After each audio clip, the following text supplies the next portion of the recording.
Vous pouvez écrire certaines choses concernant l'œuvre de Dieu et l'instrument de l'œuvre de Dieu, et tout est clair et direct. Mais que Dieu manifeste quelque chose de cela et vous ne pourrez pas l'expliquer. Toutes sortes de questions se posent. Qu'est-ce que tu fais? Qui es-tu? Qu'est-ce que tu cherches? Nous ne le comprenons pas. Et chaque problème rencontré par cet instrument est une indication du dessein particulier pour lequel l'instrument est appelé. Moi et les enfants que l'Éternel m'a donnés, nous sommes des signes et des prodiges en Israël. Ici, nous avons un vase et les enfants représentent tous les aspects, les manifestations, les problèmes de ce vase. Comment est-ce que je pourrais expliquer cela? Dans le cas d'un vase qui est maintenu par Dieu pour un dessein particulier, chaque moyen employé, chaque méthode suivie, chaque partie de l'œuvre qui est réalisée le sera en gardant la pensée divine au centre de tout. Et ce sera l'indication que ce n'est pas quelque chose d'ordinaire, mais quelque chose d'extraordinaire, d'inhabituel qui se fait. En disant cela, j'ai touché un point sensible. Je suis sûr que beaucoup parmi vous perçoivent où je veux en venir, mais je dois l'expliquer. S'il vous plaît, ne pensez pas que je critique.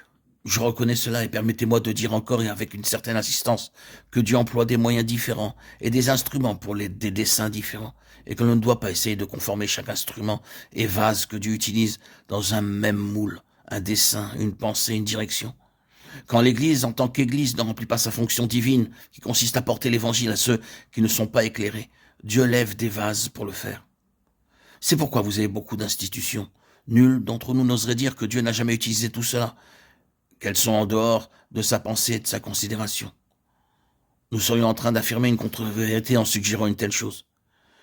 Il a employé cela, et il l'emploie. Il a aussi employé beaucoup d'autres choses pour réaliser ses desseins. Cependant, cela ne signifie pas un seul instant qu'il s'est départi de sa véritable pensée originelle, essentielle, quant à la manière et par quels moyens les choses doivent être faites. Il reviendra toujours, s'il le peut, pour faire de l'Église son vase, et tous les autres moyens seront limités. Si cela doit conduire à la plénitude, il faudra revenir à son idée originelle. Ne pensons pas que les choses que Dieu a employées, il ne les a pas utilisées en réalité, et qu'elles sont mauvaises.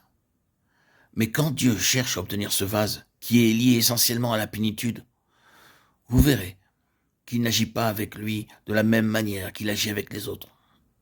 Et vous trouverez qu'il ne lui permet pas d'employer les moyens et les méthodes que d'autres sont autorisés à employer. Dans le cas précis de ce vase, toutes ses activités, ses difficultés, ses fils, sa progéniture seront autant de signes pour quelque chose d'autre. Ils seront des signes d'une nature particulière et d'un certain caractère, de quelque chose de très proche de la pensée de Dieu. Ils signifieront cela, des signes et des prodiges. Des signes, oui, car ils indiqueront d'une certaine manière ce que Dieu désire faire. Et des prodiges, car ce sera un domaine où tout sera absolument impossible pour l'homme. Ce sont des choses qui font toute la différence.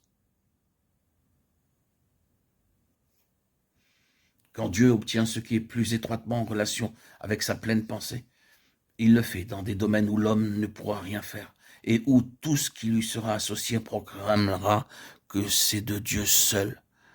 C'est seulement le Seigneur qui l'a fait.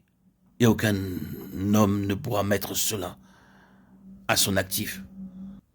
C'est de Dieu ou cela n'est rien.